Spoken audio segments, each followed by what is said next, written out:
Let's talk about a CT scan with contrast and what that looks like when your parts are not connected. I had ileostomy surgery 4 years ago, and now we're going on to the time of where I need to have my rectal stump removed, my anus sewn shut. It's kind of nicknamed the Barbie Butt surgery, which when I had asked my surgeon that, he was like, what? He didn't know what that was. So maybe it's like an ostomy community phrase, I don't know. But formally it's called a proctectomy or a proctocolectomy. And I am on the journey to getting that done.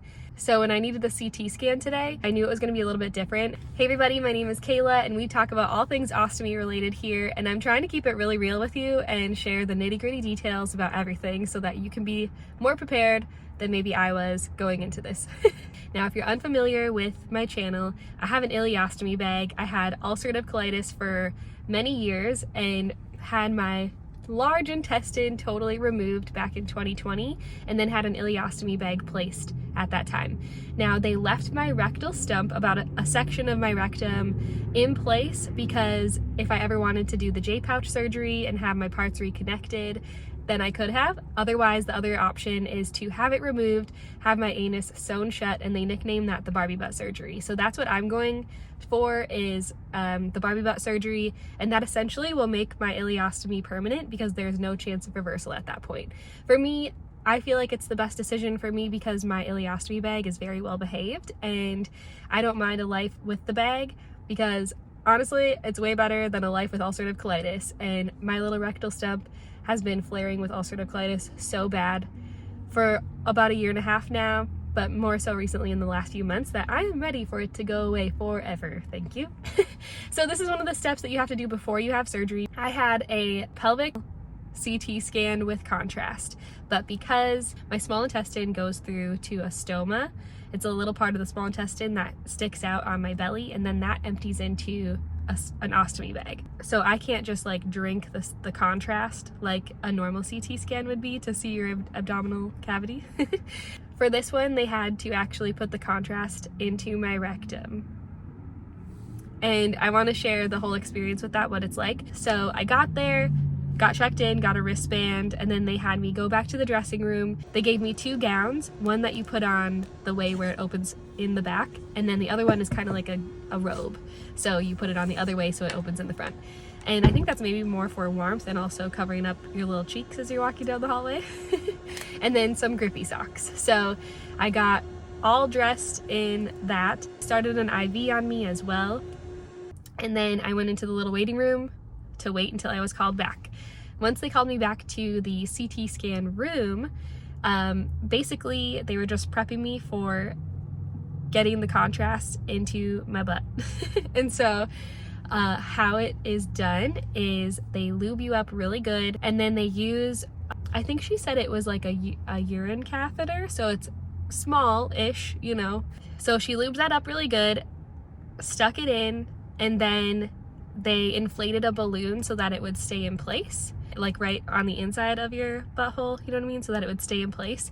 And then they injected 50 milliliters of the contrast, so it wasn't a whole lot. I felt just a little bit of pressure, a little bit of like, it's kind of weird feeling, you know, but it wasn't that bad. And then I had my arms up over my head, and then they put the contrast into my IV, and that felt warm throughout the whole body. And it's so weird where it makes you feel like you're peeing your pants. It gets warm down there, which is so weird, but that they warned me of that, so that was good. And honestly, this CT scan was so quick. I was in and out of the machine a few times. They had you, you know, hold your breath for a couple moments and then breathe normally, and they just got, you know, the pictures that they needed, and then the little table. So if you don't know what a CT scan machine looks like, it's like a big old spaceship robot thing.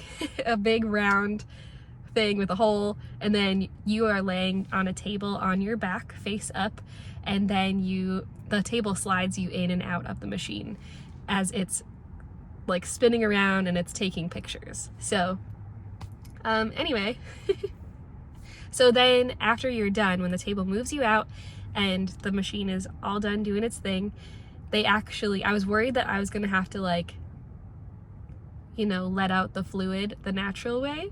And I'm like, I don't know, what if it's like too much in there and I'm not used to having a bunch of like fluid up in there like that? And they like drain it back out somehow. I think it goes back in the syringe or something. Anyway, they take most of the fluid out. He did say that there might be some left in there that I'll feel the urgency to go.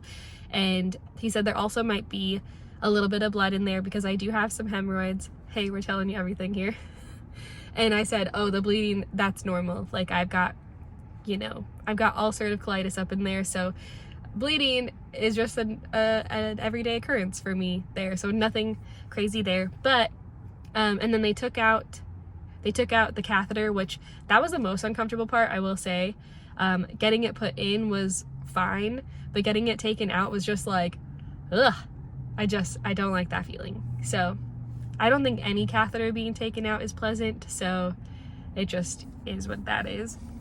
And then of course you have a lot of leftover lubrication on your bottom. So they sent me with these Ready Bath bathing cloths, which I think will be perfect for surgery, by the way. So if I'm feeling like I need a little freshening up in the armpits or whatever after surgery, these will come in handy. So I'm gonna pack these in my hospital bag for whenever I have surgery. And yeah, they said that my doctor will actually get results today, but since it's Saturday, they won't get it for another couple days, of course. So my appointment is on Wednesday, and they should have the results by then at the very latest. So I'm looking forward to hopefully some good results overall, and that we can move forward with surgery. So overall, a much easier experience than my very first CT scan, which wasn't horrible. I mean, it's just like you just have to drink the contrast, and that tasted like very sugary Mountain Dew. I thought it was fine. But anyway, that's a little update from me, and here we are on to the next step. Yay, getting closer to Barbie butt surgery and freedom from ulcerative colitis flaring.